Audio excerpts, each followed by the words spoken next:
वैसे मैं एक चीज पिछले कम से कम 4 साल से देख रहा हूँ, या खासतौर पर जब से इमरान खान साहब गिरफ्तार हुए हैं, हाँ। पीटीआई वालों का एक बड़ा मुनफरिद किस्म की ना हमें पॉलिटिकल आइडियोलॉजी देखने को मिल रही है। वो ऐसे है कि ये आपस में भी लड़ते हैं, ये अपने सियासी मुखालिफिन से भी हर वक्त लड़ते रहते हैं, ये एस्टैब्लिशमेंट के खिलाफ भी अपनी जो सियासी जद्दोजहद है वो कर रहे हैं।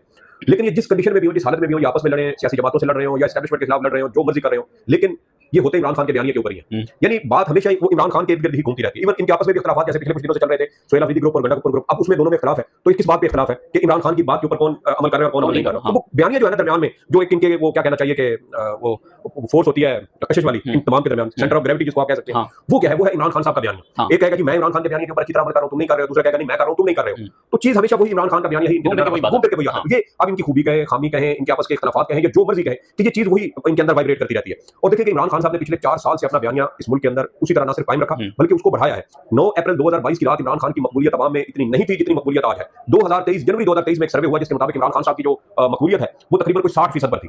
60% पर इमरान खान साहब थे, 38% पे मियां साहब थे, बड़े मियां साहब, 36% पे मरियम और 36 पर शहबाज साहब थे।